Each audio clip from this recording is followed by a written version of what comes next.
Okay, welcome to our July Founders Friday. We are so glad to have you with us. We are enjoying doing these series every month, and we hope you are enjoying them as well. We love to hear from you on topics that our customers are interested in, and one of the topics our customers have been interested in is our Azure Market brand. So we're here with David to talk about where did the Azure Market brand come from? I mean, how long have we had it? What caused us to start our own brand? Where are we going with it, and what kind of quality can our customers expect from our house brand? So I'm going to give the floor to David, and he's going to kind of share about the brand and where we've been, where we're going, and what the brand means to our customers and to us. All right. Well, thank you. And the Azure brand, our Azure brand, we did that first. It was before we started distributing other people's brands. We did ours first. I can't say the labels were very nice.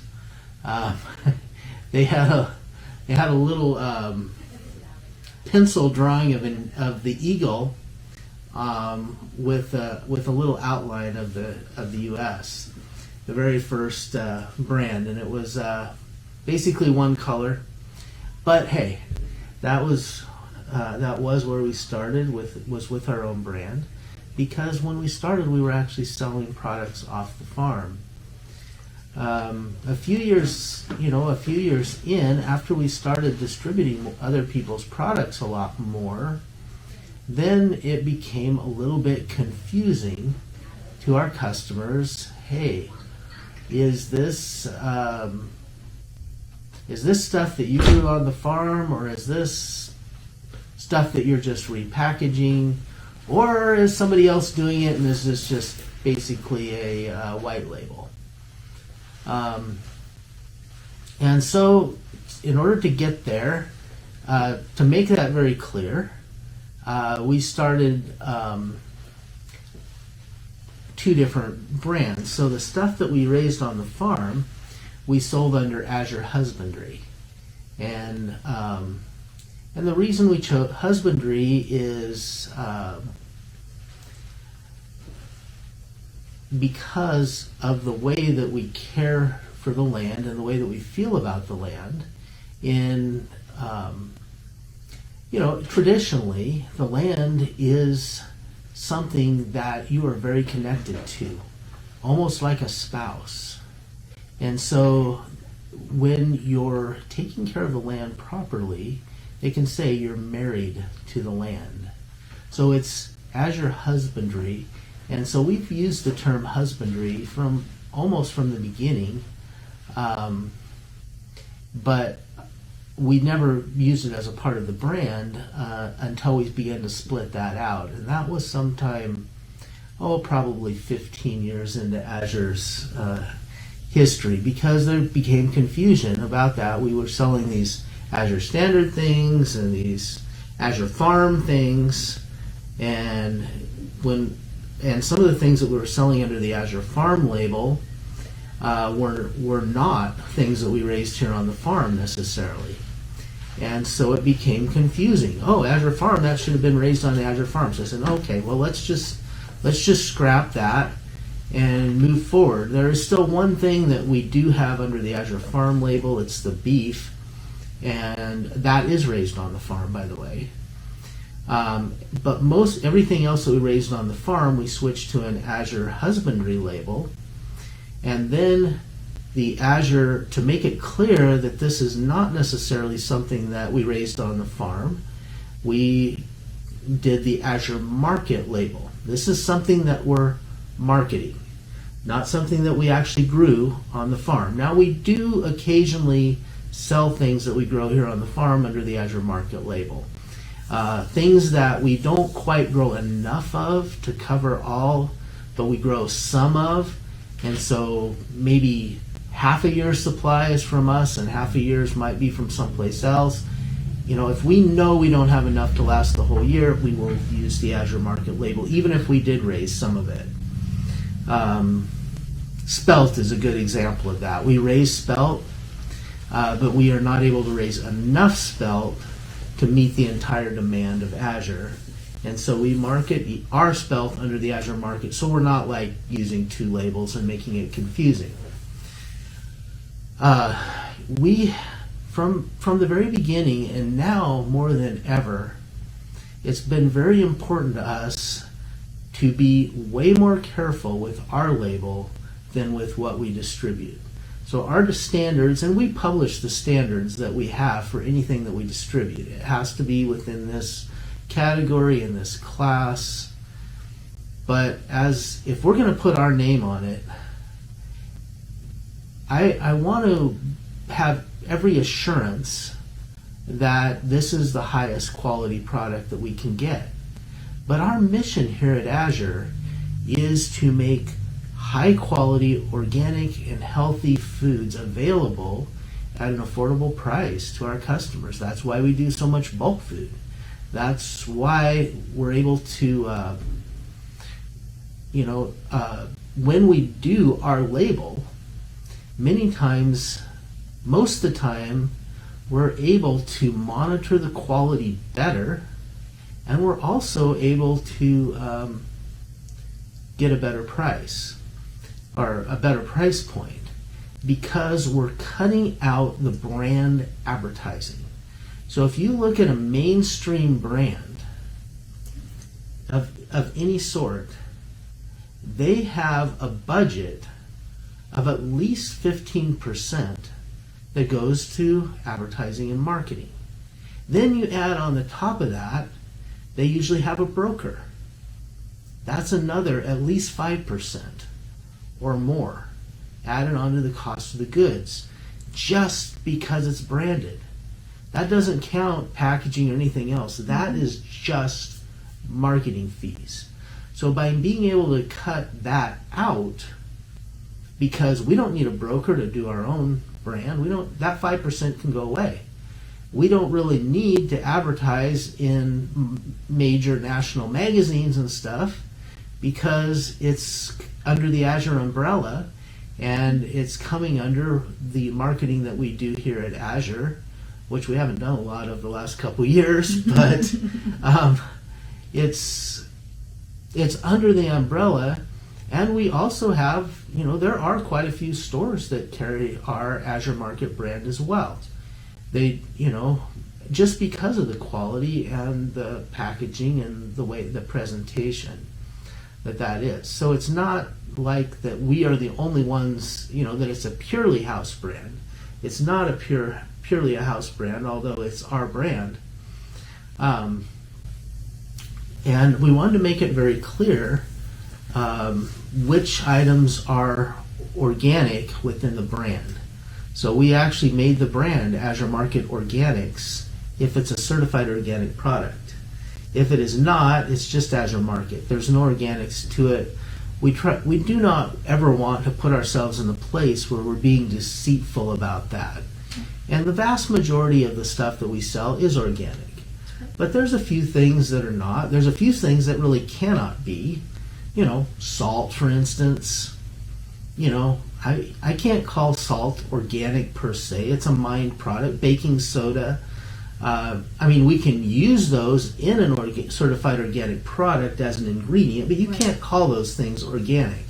And we do still have some commodities that have large price differences that we sell conventional as well as organic.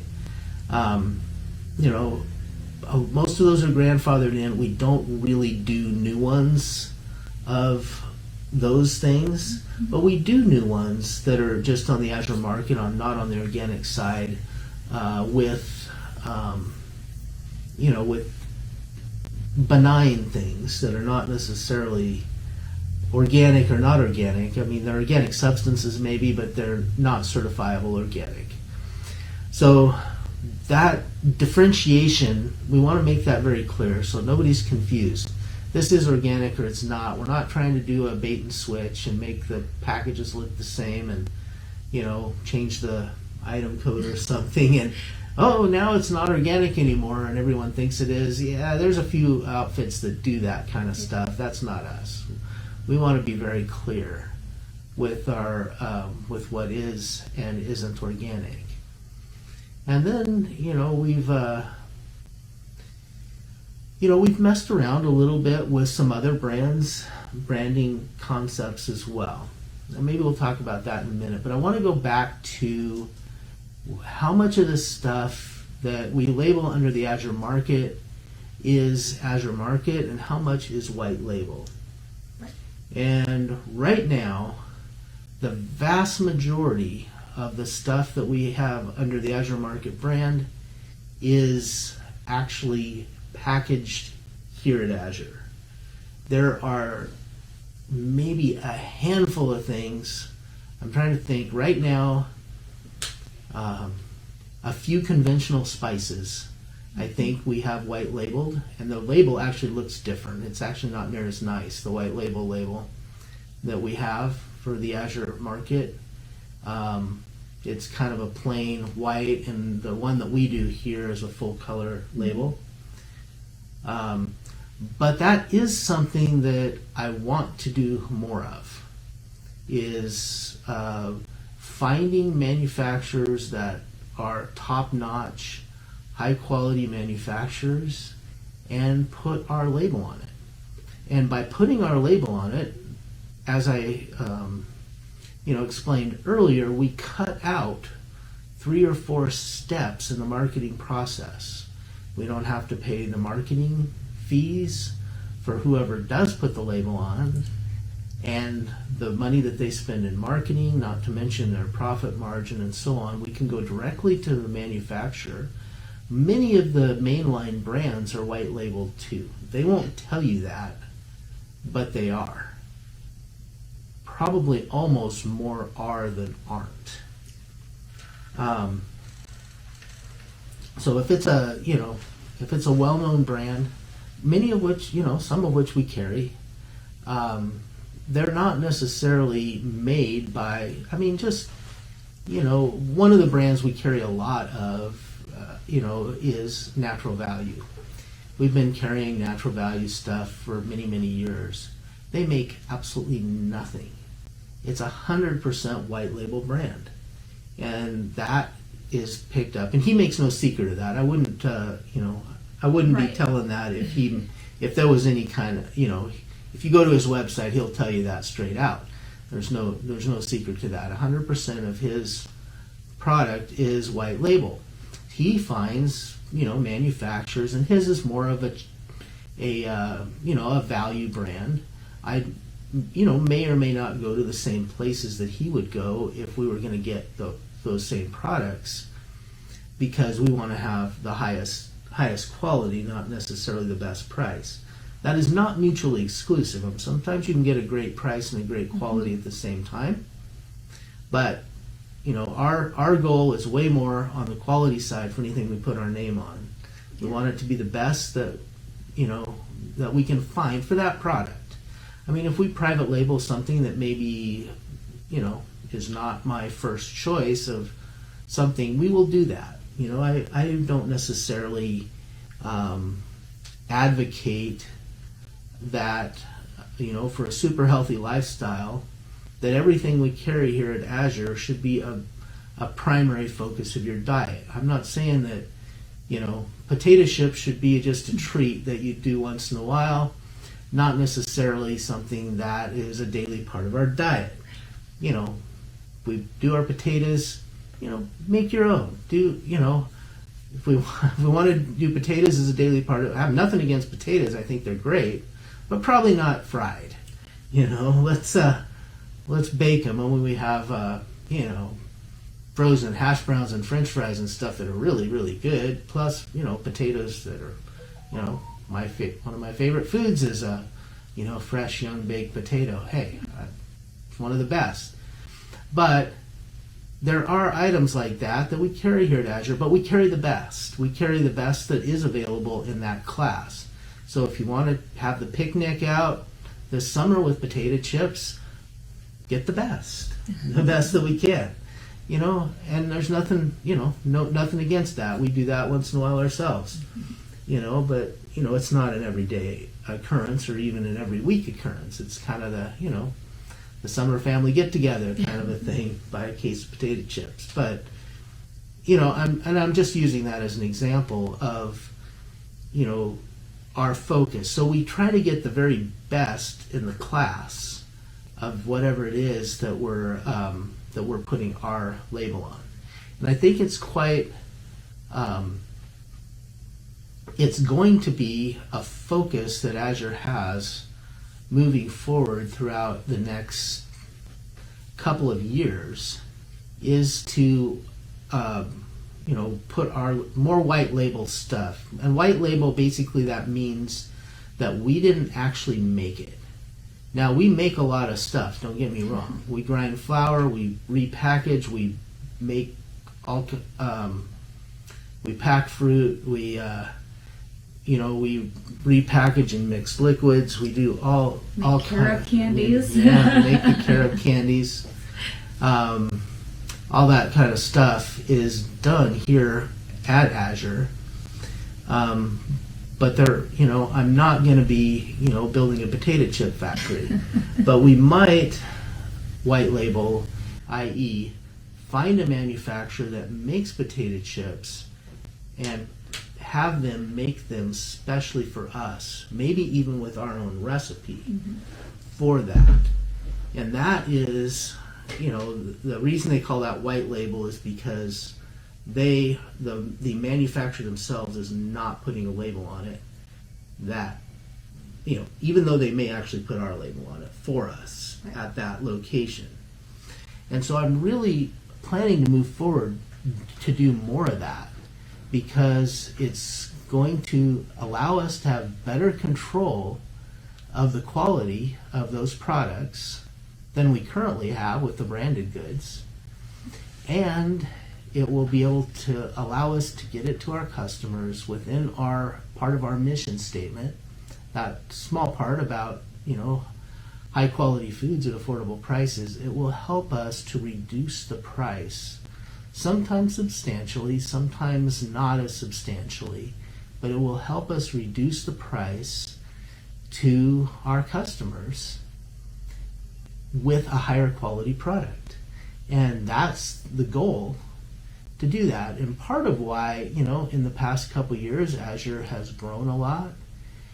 Many times when we're working with private label or white label companies, there's a fairly large volume consideration to make a batch, especially, and a lot of it we want to make our own recipes. We don't want to just buy something that they already have and are making for Costco or something and just add a few on for Azure. That's not, we want our recipe, we want our product. And so we've hesitated to do this add-on thing. But now we've gotten to the place in a volume that we're selling enough volume that I really feel like we're at a place we can do that with a lot more products. So as we move forward, coming down the pike, we will be seeing more of that. We hope, in the next few months, we will have some canned tomato products coming down, and we didn't make them. Those will have our label on it, but it will be a white label label. We will have some coconut products are in the wings. I'm hoping to do some coconut milk products that will be coming from a vendor that we've worked with in the past over in Indonesia area. I'm really quite excited about that. I'm hoping to get that done by the end of the year, or before the end of the year. And higher quality coconut milk for a better value. And I'm pretty excited about that one. We were just doing a lot of the work on that the past few weeks. We have some chips, granolas, some of those kinds of things in the wings as we move forward. We do have a few more that we are going to do ourselves. We have some frozen vegetable lines. We've been doing some of that already in like the 5-pound boxes, but I'm hoping to come up with a packaged line in the retail bags. Sometime within the next several months. But we will be doing that. Yeah. That won't be white label. I mean, we're not necessarily growing all the vegetables, but we're buying, totes or boxes or whatever from the growers. And I do have some contracts going already for growing this year, so we should have supply for that. So I'm really quite excited about the opportunities that Azure has to have more products under the Azure brand, and that's not downplaying anybody else's brand. Some people have put a lot of work into their brand. Some have developed really nice brands. Others are just, they just hire them out to food scientists that just, that's what they do. It's kind of a back burner, boring thing. And that's not the way I feel about food. I don't think that's the way they should be done. And, we want to put a lot of testing and a lot of passion into the stuff that we put our label on. Then we've also messed around a little bit with other labels. We have, and we ended up doing, on the carob, we did a private label for for another company. We were making the product for them, and we do for quite a few people, but one of them that had quite a bit of traction was the Missy J's brand. And and we were already making the product, and she really wanted to retire and change her focus a little bit, and so we ended up taking over that brand. So now we will probably be moving forward more with that in the carob line, because it does have a lot of traction in retail. And so that brand will be, and that will be one of our brands. We were selling some of the stuff under the Uncommon brand as well. We had taken that brand on. We probably won't be supporting that brand anymore. We will now, everything burned up, all the packaging and stuff at the fire. We are just getting the containers in the last week or so of the equipment. It's going to take a few weeks to set up, but we're hoping to have carob going again by the end of August. At least that's the goal. There's still supply chain stuff that has to be dealt with, but we're getting there. It's making progress. I was over there yesterday, and some of the machines are sitting there and hooked up. They were working on wiring and stuff like that yesterday, so I'm pretty excited that that's moving forward. Yeah. So we probably won't bring the Uncommon brand back again and redo all the packaging and all that. We will sell the little stuff in the Missy J's brand, and the big stuff we will sell under the Azure Market brand for the bulk items on the carob.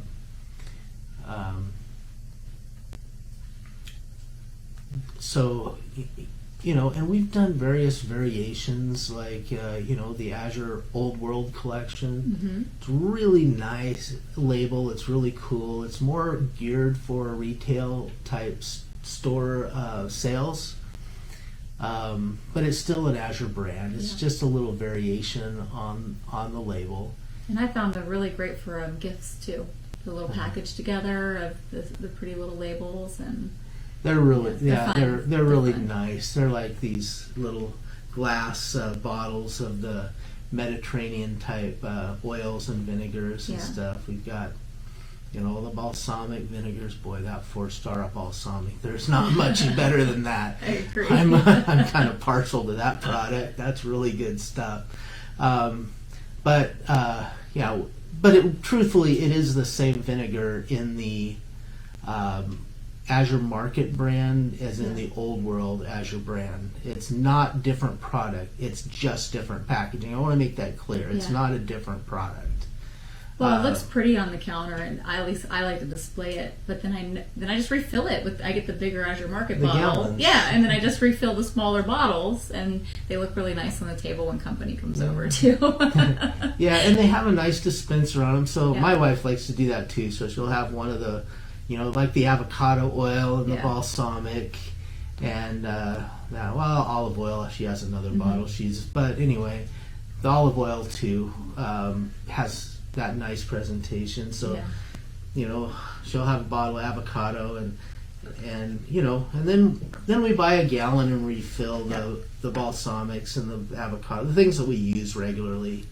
At least that's kind of and it is kind of fun, but it's it was intended more for a retail market setting rather than but hey, it wasn't an economy size per se. The bottle, obviously, it's glass, has a nice dispenser. It's more expensive. It's not the cheapest way to actually buy the product. Right. But it is, it's a great bottle, and it's nicely refillable. And well, for those of us who have kind of smaller kitchens, I put the bulk stuff away somewhere else, and I keep the smaller sizes out. Like even our spices, our Azure Market Organic spice line, I'll buy the bulk spices and just keep refilling the smaller spice jars. Shakers. Yeah, I really enjoy those. I think all of us are doing that recently because those are very nice to have. In the kitchen right there, handy for cooking. That's right. Right. They're really nice that way. So we're moving forward with. But that's not, that one's not a white label. That is something we do in-house. We've got all the equipment for that, and we're set up for it. It's a really fun line, and we're, I feel like it's the highest quality spices available. I mostly approve every sample of spices myself that comes in because I just know how critical it is. Because spices are both, spice and medicine. And I think those, they're quite critical when it comes to doing the right thing. Absolutely. With spices. We have quite an extensive line of them, but I have to say, just a brief look. One of my favorite things to do is to go up to the mill when spices are being run through the spice machine, and just the smells of the spices, they're so pungent because they are just such high quality, and you just really smell them when you go in and visit the mill. Peppermint everywhere. Peppermint or paprika or cayenne. Whenever you can really smell it. Cayenne may be a little strong sometimes. It can be. Sometimes the gals, when they're packaging cayenne in there, they got to wear masks. Yes, it's like it will get you. That one's a little. And it's pretty dust free, really. It's not a whole lot of dust created in that process. Yeah. That cayenne's pretty, it's pretty strong. Yeah. But hey, that's what makes a good cayenne. That's right. What makes it do what cayenne's supposed to do. And cayenne is one of those things that's absolutely medicine. Yeah. And so here at Azure, as we move forward, there was some concern that we're moving more away from distribution and selling, to the consumer and trying to go into branded goods. And no, that's not the case at all.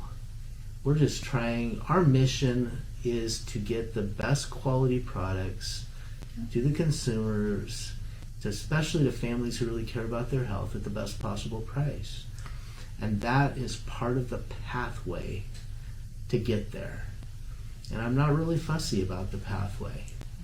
We want to, to get there, as long as it's an ethical pathway. I'd say let's do it. Yeah. And I'm not saying it's not more work. I mean, we have to design labels and stuff like that. A little more work up front, but then once that upfront work is done, it's fairly smooth sailing. we're moving forward with that, that repeat. So yes, the very first, I always say, that first bottle is really, really expensive, but after that, they're not. It's a better deal in the long run. Yeah. But to create the label, to create sometimes you're doing templates and dies. Sometimes we can print on demand. Everything, it's all a little bit different that way. I mean, a lot of it you're printing, packaging ahead of time. If you're using plastic packaging or pouches, those all have to be pre-printed. If you're using film, that either has to be pre-printed or you have to label after the fact. Mm-hmm. So there's, and we're moving a little bit in both directions there. It's, when we're talking about these frozen fruits and vegetables, we will definitely use a plastic film, and we can't go with our paper. Right. It's not going to keep the quality of the product at the right place. Right. Without a plastic film. Not, it's even though, these grains and beans and flours and things like that work wonderful in paper and it saves a lot. It's a very environmentally friendly concept, and I love doing that, and I have no plans of moving away from that at all.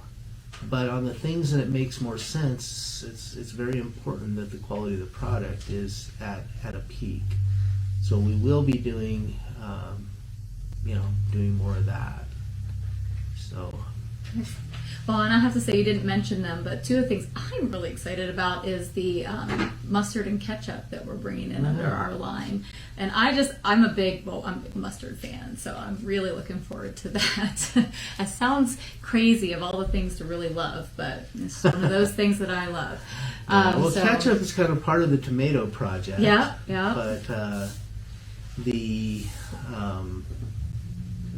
But ketchup, mustard. It's another thing that we're doing, and according to some recipes that we have, and we're actually packaging it. We're just getting it made and getting it in bulk and packaging that ourselves here. And we will be, I think the official launch is in September on that, if I recall correctly. It is, just in time for barbecue season. Yeah, at the very end. At the very end. Well, I should say for Labor Day, for the Labor Day holiday. So I guess I should say that's the one. We hope to have it a little early. Yes, but it is. Yeah, that's fun, and we're also. Raising quite a bit of mustard this year, so I'm hoping that we can actually use our own off the farm mustard seed for some of that here next year. What we have right now is not our own seed, but hopefully next year it will be. It's beautiful. I think they posted a picture of We did. mustard. Check out social media. We put a picture of David and his family standing in the mustard field. It's absolutely gorgeous. Yeah, it's beautiful. Very, very yellow. They have a very vibrant yellow flower. The flowering is about over now. It's going to seed at this point. But a few weeks ago, it was a beautiful flower patch. And my brother, he's a hobbyist beekeeper, so he moved all his bees over there, and it was just loaded with bees. It was really fun. It was a really fun thing to raise. And apparently it makes a really light, mild honey, mustard does. You'd think that mustard would be a little stronger, but they're saying that it's a super, almost water white, light honey. So I was a little surprised by that, but it's interesting. Looks really, they had a little bit of it that he pulled out, and it's really nice. It's gorgeous. Awesome. But yeah, mustard, it makes a lot of honey too, so it's great for making the bees healthy. Yeah, that's so awesome. Well, we had two questions come in, so I'm going to get those to us. One is from Andrew, and he says, love the coffee, hoping for better availability. Is it white label? It is. The coffee is white label. Forgot to mention that one, but... and delicious. Another one of my passions. Oh, yeah.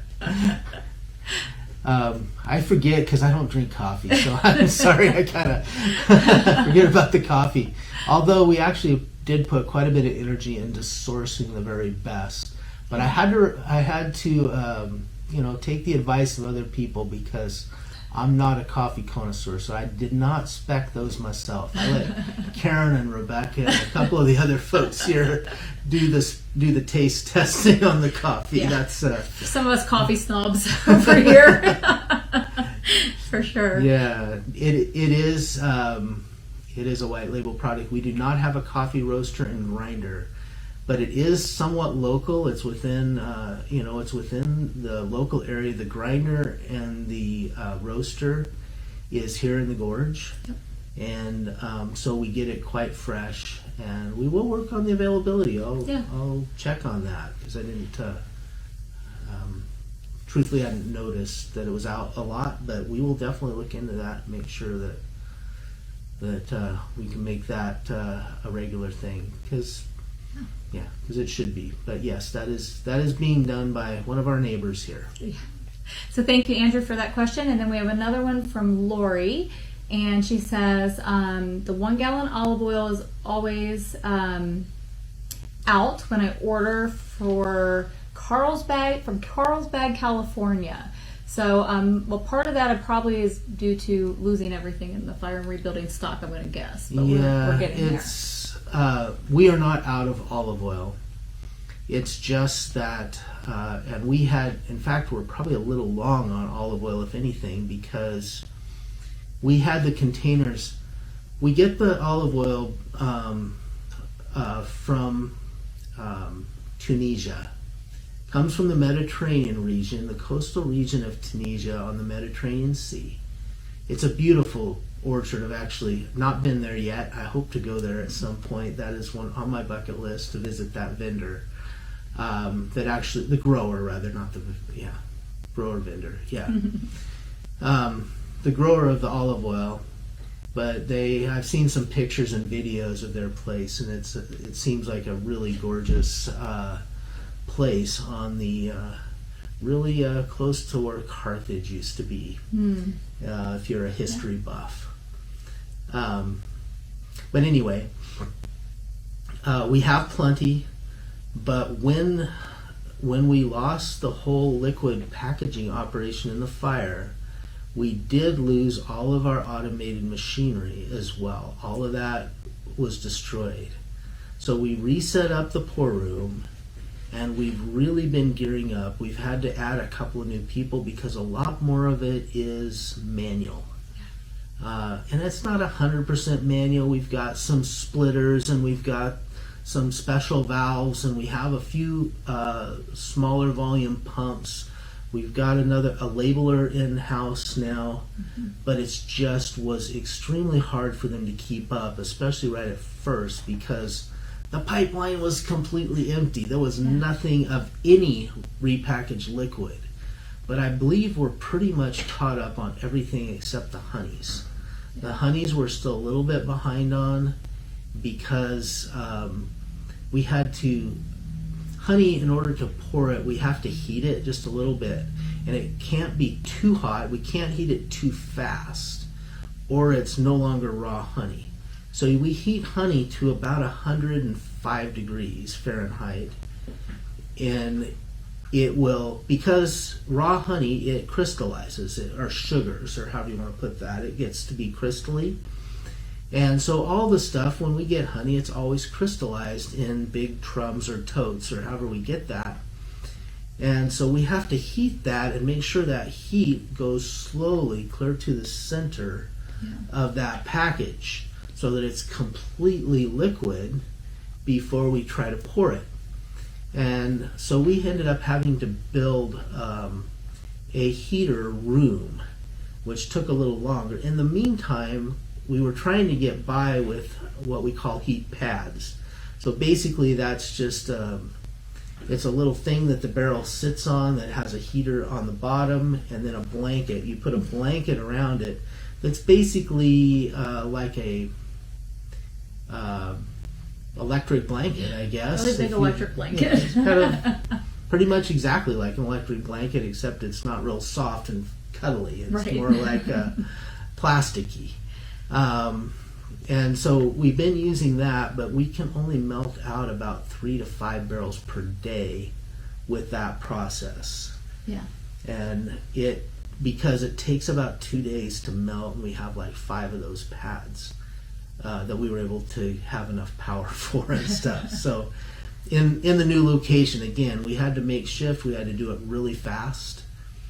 And then but now we have a heater room in, and so we have quite a bit of honey in there getting warmed through right now. Mm-hmm. And even that, I mean, we warm it mostly, and then we're able to put it on that heating pad and get the last little bit. Honey tends to like to do a cone in the bottom because the heat. They say heat rises, but for some reason honey always melts out from the top down. Mm-hmm. And unless it's on one of those heating pads from the bottom, then it pushes the heat into the very bottom. So if you don't melt it all the way, it leaves a sugar cone in the bottom of the drum, which is very clumsy. If you actually pour it with that sugar cone still in there, it's really hard to fix. It's really hard to get that last 20 gallons out or whatever's in that cone. It's kind of a pain. So honey, give us, be a little bit patient on the honey. I appreciate it. We're getting more and more. Hopefully within the next 2 weeks, we should be caught up on that as well. But I really feel like, we were able to get the pour room up around the 1st of June. Certified and operational and everything, but then we really had an empty warehouse to refill with all the liquid repackaging, all the things. We call it the pour room. I don't know, it's probably just an Azure term, but so it's been a very, very busy place. We do have a couple of extra people working in there right now trying to get that caught up, but we only, the capacity with the equipment that we were able to scrounge together on short notice is finite. But I think it's going to be sufficient for the next little while until we're able to get the equipment that we've ordered in, which could be this fall, realistically, probably. Sure. We've just been Macgyvering things. Does anybody know what Macgyver is anymore? Who that is? Do you know who Macgyver is? Somebody, I asked that question and somebody told me it was a TV show. It was. Am I dating myself? I don't know. We're good at Macgyvering things. We've been Macgyvering things, so we can get it out to you. But yeah, because it does. It's the supplies, costs, equipment. But whatever we can do, we love it. We have great innovation here, and we have so many wonderful staff that are just so innovative and come up with unique ways to make things happen. And it's fun to see how our maintenance crew can put things together, I don't know, like Macgyver with a paper clip and a string. So they figure those things out and they make it happen. Well, it was a little bit, unexpected situation when everything went up in flames and we had to start over. But I think pour is really close. Yeah. So as far as your olive oil goes, I think we're good to go. I really do. I think you should be able to order it moving forward into the future and feel pretty good about your likelihood of getting it. Yeah. No matter where you are, actually, exactly. But in Texas as well. California. California. Oh, I'm sorry. California. That's all right. Texas too. Because in California we do pick closer to the end of the weeks. But we are pouring every day. They do like to do olive oil early in the week. Olive oil also, just, if it's cool, they like to heat the olive oil just a trace. Not very much, just a tiny bit, because it congeals in the bottom of where we store it, because we store all of the olive oil in more of a cooler area on purpose, so that it keeps that there's no degradation, no loss of polyphenols or anything like that. And so then when we go to pour it, if we don't get it warmed up, and we're getting it in these huge totes. I think they're 275 gallon or something like that. Yeah. And it takes a little bit to get that warm clear to the center, so that without getting it hot. Right. I mean, and we don't go to 107 on olive oil. We go more like to 80 on olive oil. You just want to get it liquid. Just warm enough. Liquefied. Yeah, absolutely. Barely. So anyway, it has to heat up. So sometimes there's a little delay there, but right now we have several totes in the wings at all times. So I think we're going to be good. Good. Well, Lori, thank you for your question. I don't think we have any other questions, it looks like, so we're going to go ahead and close up for today. We just want to say, first of all, David, thank you for sharing about Azure Market, answering the questions that our customers have had. We appreciate you sending us your questions, and so as we've mentioned in many of our videos, if you have a question you'd like to see us answer on Founders Friday, we may have to slate it out for a couple Founder Fridays down the road, but please don't hesitate to send those in. You can send them to our customer support email at info@azurestandard.com. Put in your subject line Founder Friday so the team knows where that needs to go. They all come over to my desk and I'm able to compile them together, and then we're able to sit down and say, hey, we've got these questions and these were some of the things that came in. So we appreciate it. We hope this information is helpful to those who were wondering about our Azure Market brand and kind of details of the history, where it came from and where we're going with it. And we look forward to talking to you again next month. All right. Thank you, everybody.